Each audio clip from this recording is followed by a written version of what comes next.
This lecture is about branching algorithms.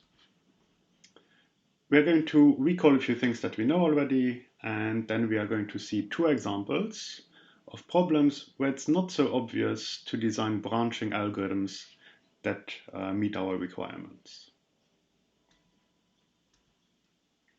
Okay, so first of all, what is a branching algorithm? Well, it's a recursive algorithm, and what it does is it first selects a local configuration of the instance, so for example an edge or a vertex with maximum degree, and then it creates sub-instances.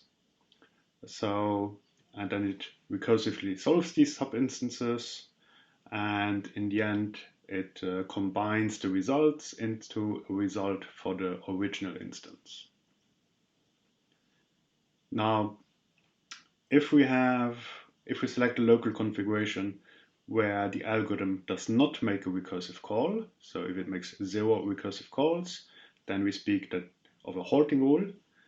If it makes exactly 1 recursive call, then this is a simplification rule, and a branching rule makes at least 2 recursive calls. And so we will model executions of such an algorithm as a search tree. So in a search tree, each node corresponds to a recursive call. And then, of course, we have edges, an edge from a parent node to a child node if that parent node makes a recursive call to the child node.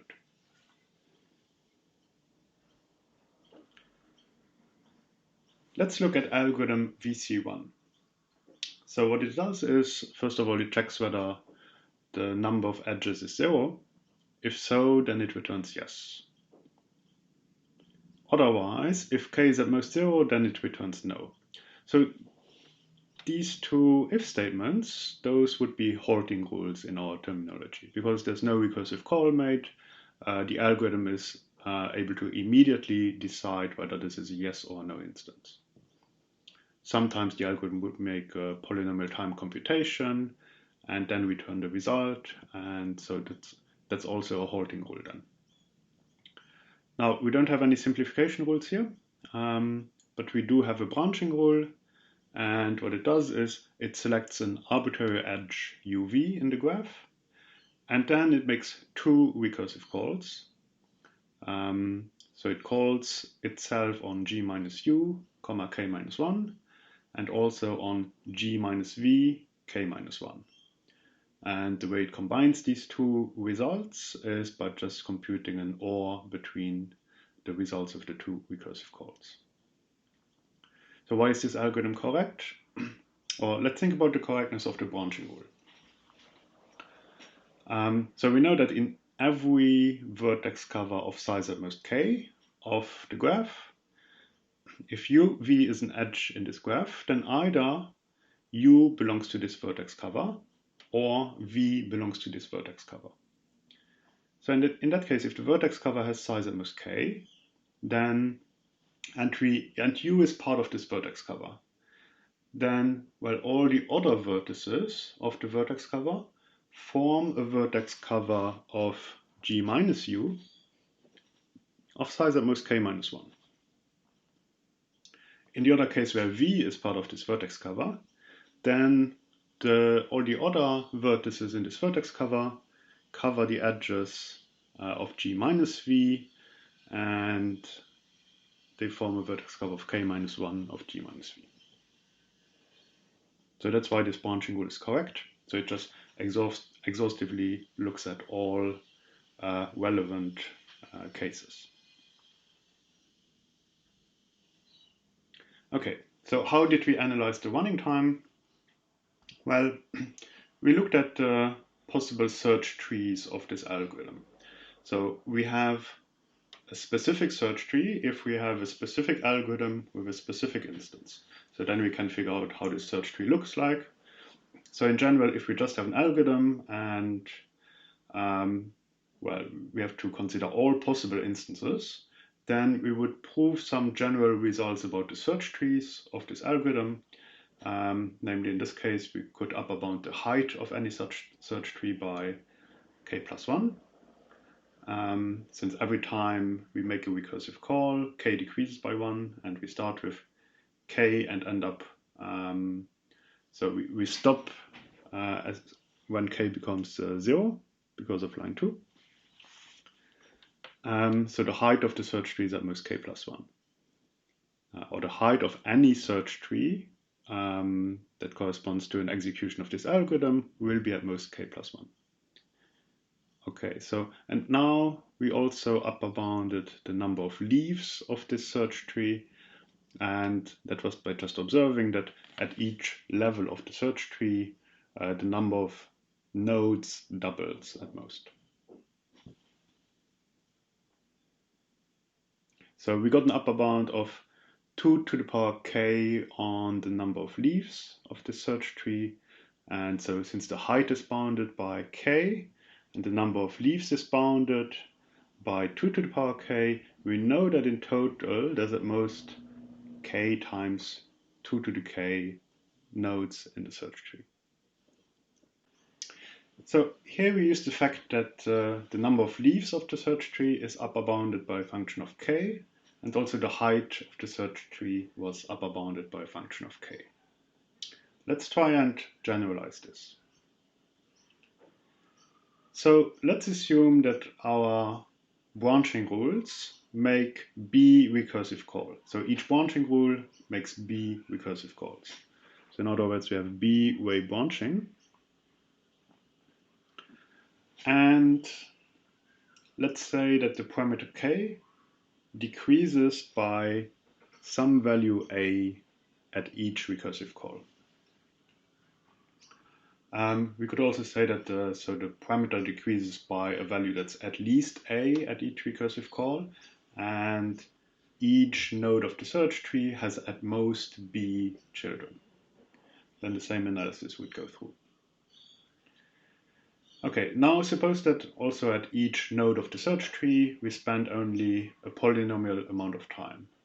And actually we can relax this and allow an FPT running time at each node of the search tree.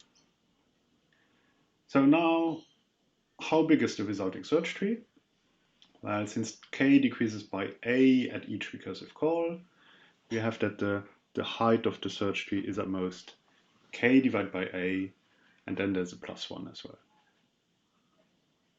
Okay, so how many leaves do we have in this search tree?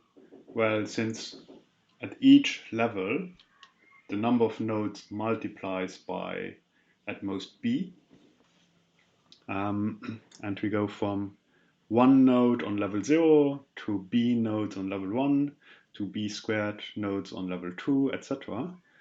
So we will have a total of at most b to the k divided by a leaves. Okay, so the size of the search tree can now be upper bounded by multiplying these two. So because at each level we will have at most b to the power k divided by a nodes, and there's at most k divided by a plus 1 levels. So this value here is an upper bound on the number of nodes in the search tree. Okay, so now if the time spent at each node of the search tree is FPT, then all we need to do is to guarantee that this value here should be FPT. So we want to upper bound this value by a function of k. And for this to be a function of k, all we need is that, well, this here, k divided by a, is upper bounded by a function of k, and also that b is upper bounded by a function of k. So if these two are upper bounded by a function of k, then we will get as a result that the running time of the algorithm is FPT. Okay, so we could, for example, have that b is a constant and that a is a constant. So if a is a constant, then k divided by a is order k. And then b is a constant, then b to the power k divided by a is then also a function of k. We could also have that b is equal to k. We could have that a is something like log k. So k divided by log k is upper bounded by a function of k. We could even have that a is smaller than 1, as long as k divided by a is upper bounded by a function of k. So a could, for example, be 1 divided by log k. So then k divided by a would be k log k. Okay, so that's all we need. So b should be upper bounded by a function of k, and k divided by a should be upper bounded also by a function of k. Okay, let's have a look at the feedback vertex set problem. And I'm looking at feedback vertex set here on multigraphs. So whenever we have multiple edges and loops allowed, I will explicitly say that we have a multigraph. So the input is a multigraph. So a graph where we might have loops on the vertices, and also we might have multiple edges connecting two vertices. And the input also contains an integer k, which is our parameter. And the question is whether we can delete k vertices such that we eliminate all the cycles from the graph. So a feedback vertex set is a set of vertices such that deleting the set of vertices, gives us an acyclic graph. So if we delete the two red vertices here, we are just left with like a tree on 4 vertices on top, and then a path on 3 vertices on the bottom, and clearly those two graphs have no cycles. Let us first describe some halting and simplification rules. And the first comment I make here is that we always apply the first rule that can be applied. So a rule can be applied if it would actually modify the instance. So usually we have a condition in the font, and then a statement that tells us what to do if this condition holds. So if this condition holds, then we say that the rule is applicable. So first we check whether we have already finished, so whether we have already found a feedback vertex set. So as a general comment, whenever we add a vertex to our feedback vertex set, what we can do is, well, we can remove now this vertex from the graph and check whether the remaining graph has a feedback vertex set of size k-1.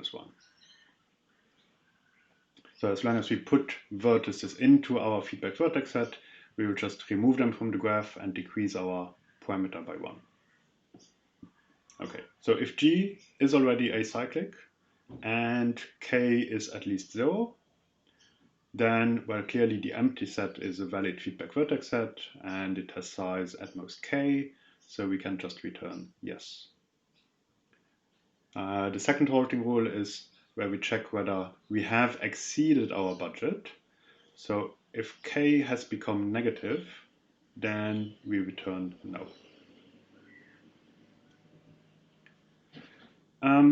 If our graph has a loop, then we have a simplification rule that triggers. So if G has a loop that connects the vertex to itself, then, well, we have to get rid of the cycle. We can only eliminate this cycle by deleting the vertex v.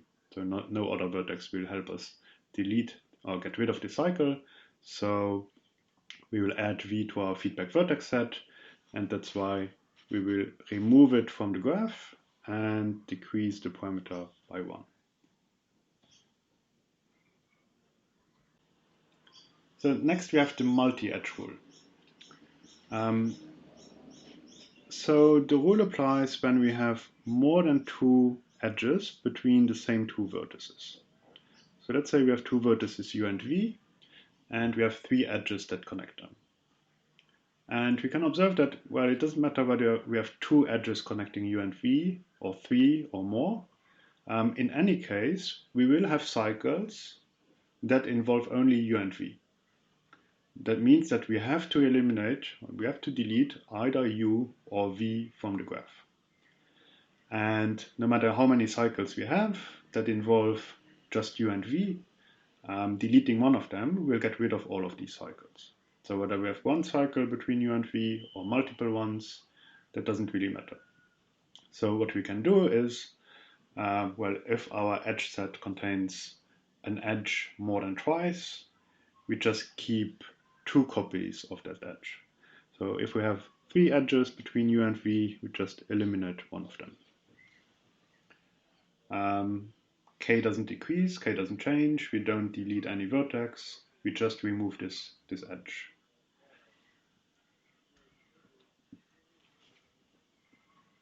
Our next rule is about degree 1 vertices.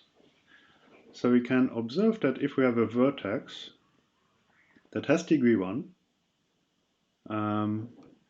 then it is not involved in any cycle. So it wouldn't make sense to add it to our feedback vertex set.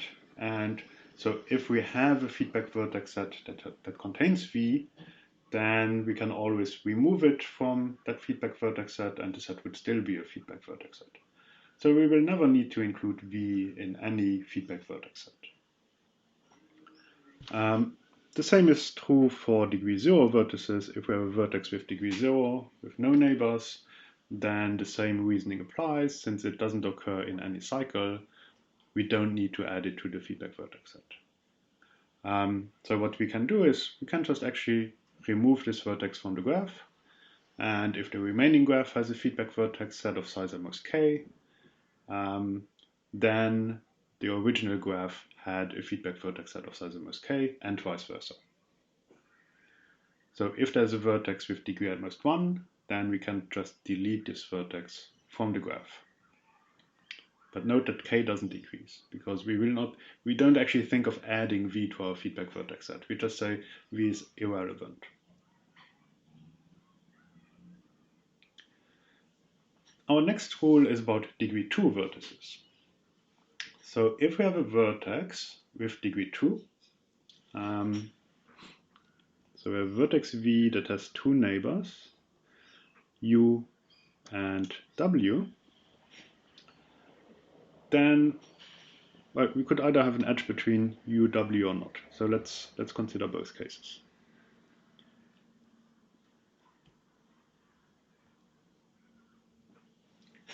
Okay, so what we are going to do is we're going to say, well, v could participate or could be useful to eliminate some cycles. So for example, if we have a cycle here that connects u and w, then we could add v to our feedback vertex set. And v could even be helpful in eliminating multiple cycles. But all of these cycles also involve u and w. So actually, instead of adding v to our feedback vertex set, we could always add either u or w instead.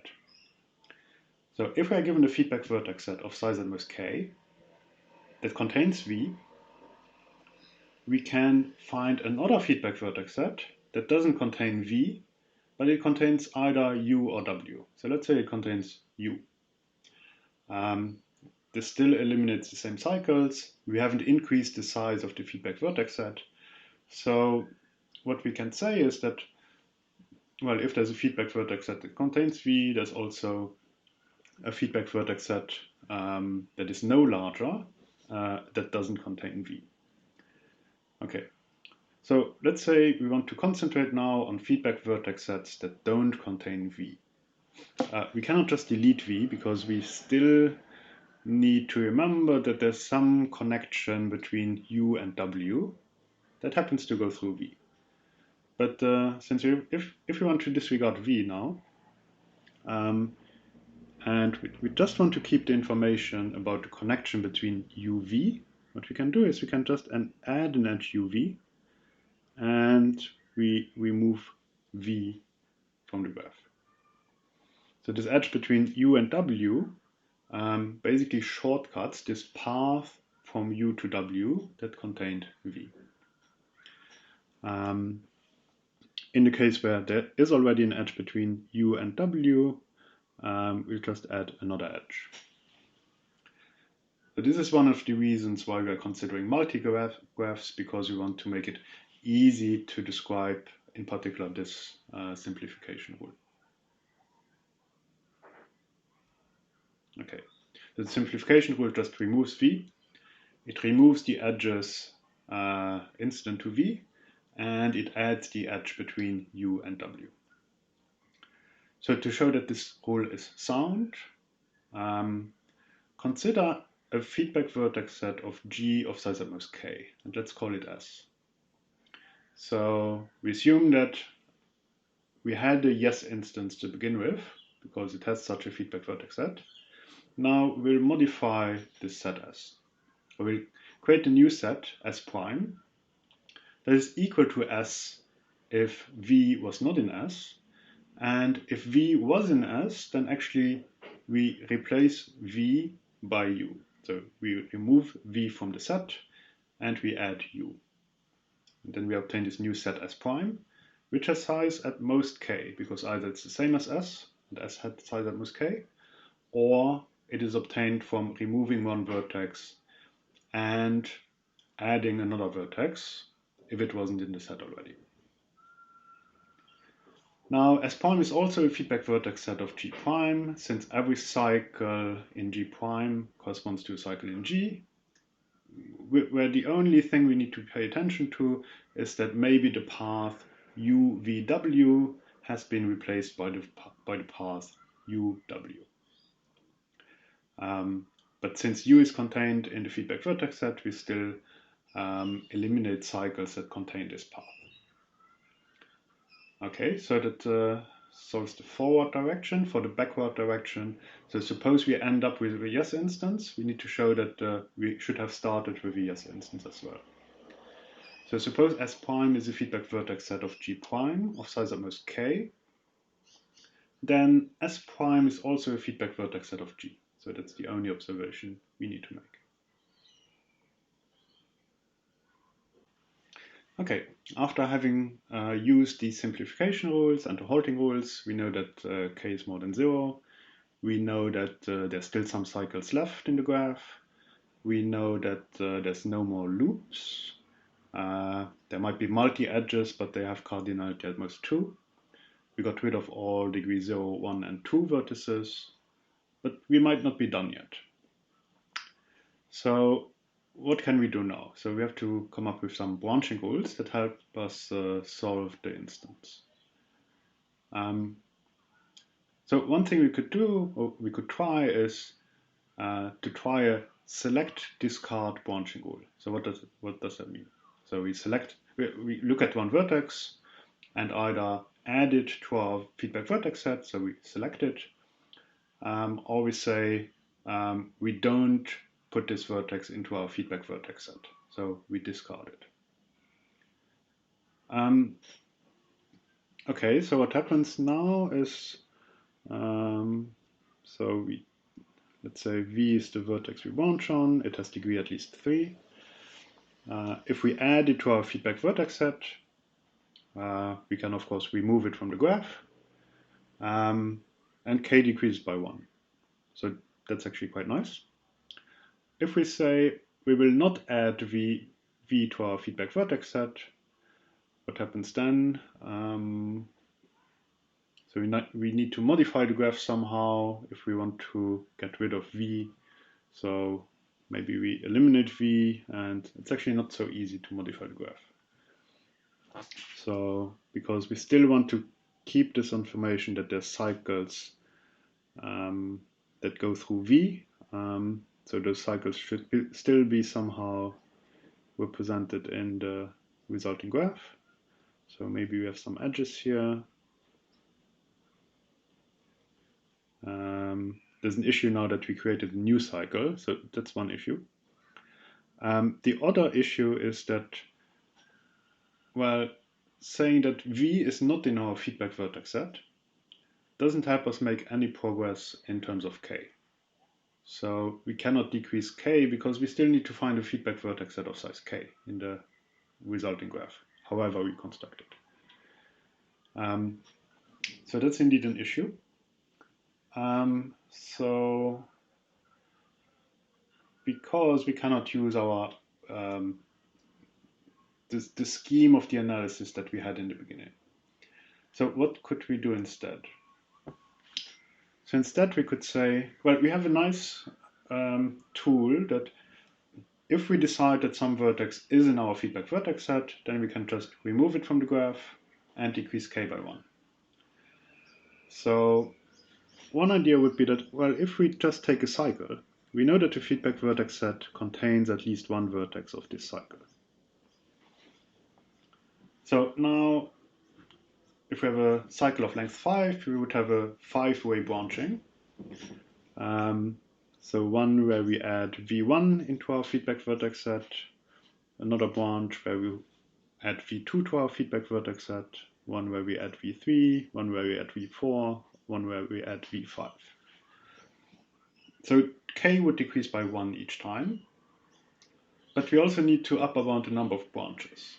So the number of recursive calls that this node makes.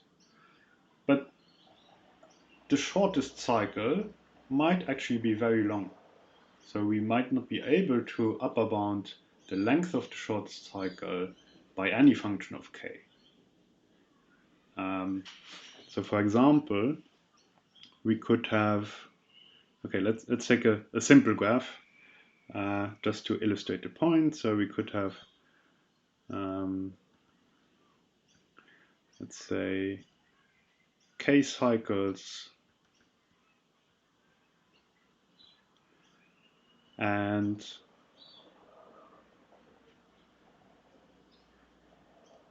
let's say all of them have length n divided by k.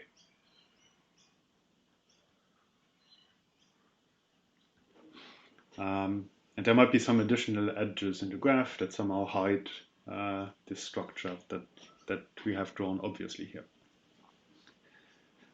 So we might need to eliminate one vertex from each of these cycles, but as soon as we use a branching that selects one of the cycles and then considers each vertex to be added to a feedback vertex set in the branching, then we create too many branches.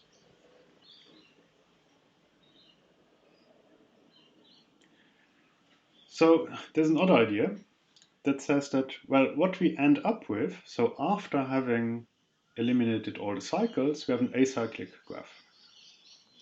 And in an acyclic graph, the average degree is less than 2. So a tree on n vertices has n minus 1 edges, and that's why the average degree is less than 2. Now, but we have also gotten rid of all the degree 0, 1, and 2 vertices.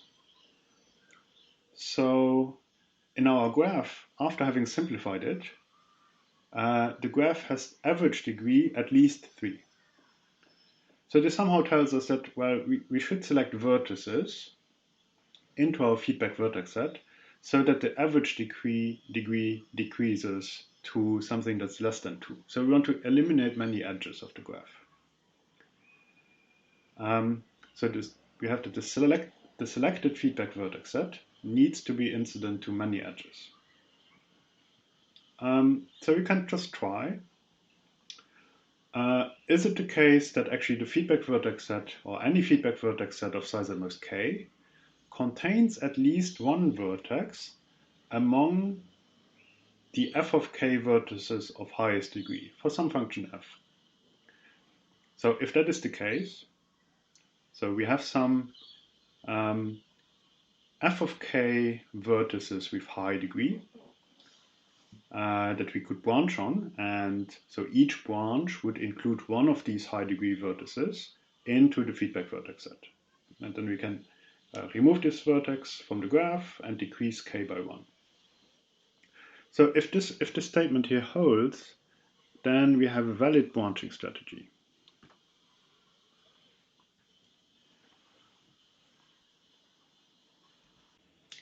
to use this branching strategy, we are first going to show that the feedback vertex set that we are looking for is incident to many edges.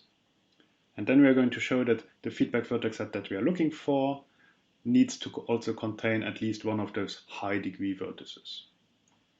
So if S is a feedback vertex set of the graph G, then we are going to show that the sum of the degree minus 1 of all the vertices in this feedback vertex set S is at least the number of edges of the graph minus the number of vertices of the graph plus 1. Why is that? So we have a feedback vertex set S, and then we have all the remaining vertices. So let's say that the graph induced on the remaining vertices is called F. So we call it F because, well, it is an acyclic graph, so it's a disjoint union of trees. That means it's a forest. Okay, now the number of edges inside this forest is at most its number of vertices minus 1. So how many vertices does it have? Well, it has cardinality of V minus S many vertices. So that means that we have this inequality here, that the number of edges in F is at most the number of vertices in V minus number of vertices in S minus 1. And all the other edges, they have either both endpoints in S or, well, at least one endpoint in S. Now, so each of those other edges is incident with a vertex of S, with at least one vertex of S. So and therefore we can now use these inequalities. So first of all, we are going to say the number of edges is equal to the number of edges, and then we remove the size of EF, and then we add the size of EF. Now what we are going to do is, well, first of all, we're going to take the number of edges minus the number of edges in F, and we're going to say that, well, this is, so this contains all the edges that are incident to S. So, but because they are incident to S, they contribute to the degree of the vertices in S. And each such vertex contributes at least once. They could contribute at least once if this edge has exactly one endpoint in S, or twice if it has two endpoints in S. But in any case, so if we sum over all the degrees of the vertices in S, this gives us a value that's at least as large as so the size of E minus the size of the edges in F.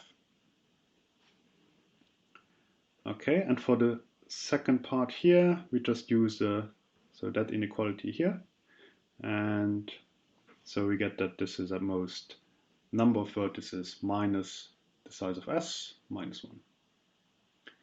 Okay, and the only other thing I do here is that, well, I take this minus cardinality of S here. So those are cardinality of S many units of 1. And for each of these units of 1, I add it here. Because the sum goes over all vertices in S, I can do it like this. Okay, so this then proves our theorem by just taking basically plus V minus 1 on the other side of this inequality. So now we need to show that the feedback vertex set that we are looking for needs to contain one of those high degree vertices. And we want to upper bound the number of high degree vertices that we need to consider by some function of k. So for this lemma, so we have already applied our simplification rules. So the graph that we now have has minimum degree at least 3. And now we denote by h a set of 3k vertices with highest degree in G. In case there's any tie breaking, we resolve this tie breaking in an arbitrary way. Now, the lemma says that every feedback vertex set of G of size at most k contains at least one vertex among H. And we're going to use the previous lemma in this proof. Namely, the previous lemma is used in this step.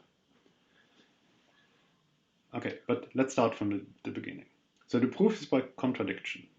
So suppose the lemma doesn't hold. So there is a feedback vertex set S of size at most k that contains none of these high degree vertices.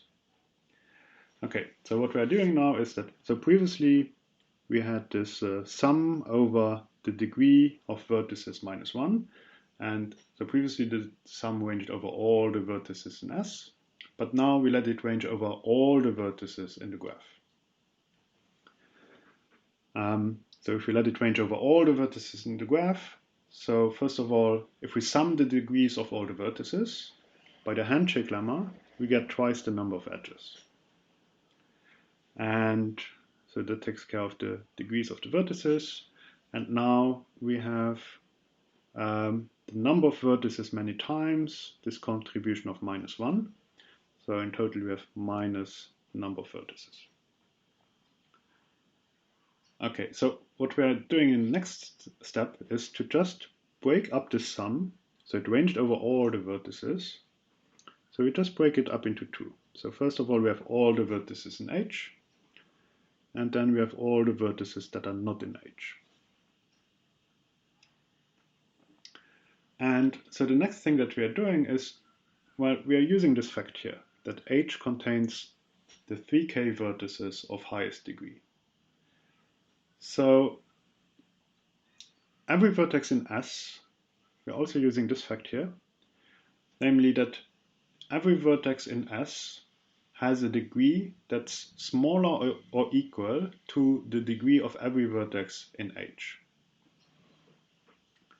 So if we take the degree of the vertex minus 1 of all the vertices in H, we get something that's at least 3 times, because H contains at least 3 times as many vertices as S. So we get something that's at least 3 times the sum of the vertices in S of the degree minus 1. Okay? And then to translate the second sum here into this sum, we just use the fact that every vertex of S, so the sum ranges over all vertices in S, but each vertex in S is also in V minus H. So by doing this replacement here, we might sum over fewer vertices, so this inequality holds. Okay, so we have twice the same sum here, and we have it 3 times and then once more. So in total we have it 4 times.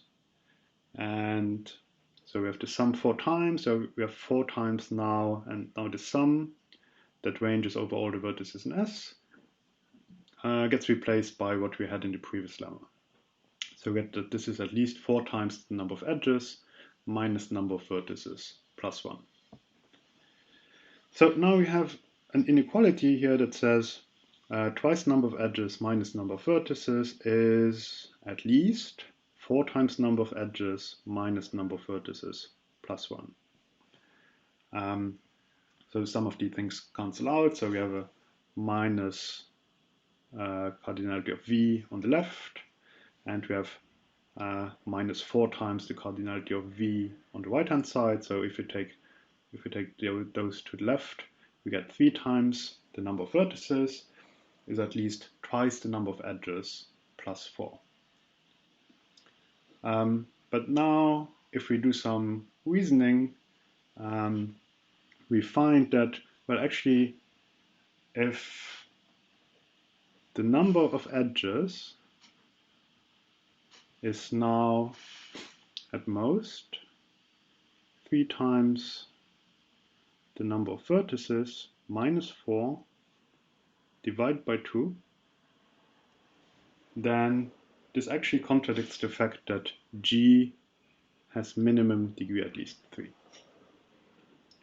So we get our contradiction this way. So the number of edges is too small for the graph to have minimum degree at least 3. Okay, so what we have now is we can compute the degree of every vertex, we can collect those vertices with highest degree, and we take 3k of those. And now we can simply do our branching, because now we have a number of vertices that's upper bounded by a function of k, and our branching would now add one of those vertices into the feedback vertex set, meaning that the vertex gets deleted from the graph and k decreases by 1. So we have a 3k way branching, and so each time k decreases by 1. So the running time that we get here is O star of 3k to the power k. So 3k is the number of branches at each node of the search tree, and we have to the power k because k decreases by 1 each time, so the height of the search tree is at most k. And the way we do it is just we exhaustively apply the simplification rules and then compute the set of 3k highest degree vertices and branch into these subproblems. So we need to be careful because after each branching, we need to again apply exhaustively all the simplification rules and the holding rules, of course. Okay, so this gives us an FPT algorithm for feedback vertex search.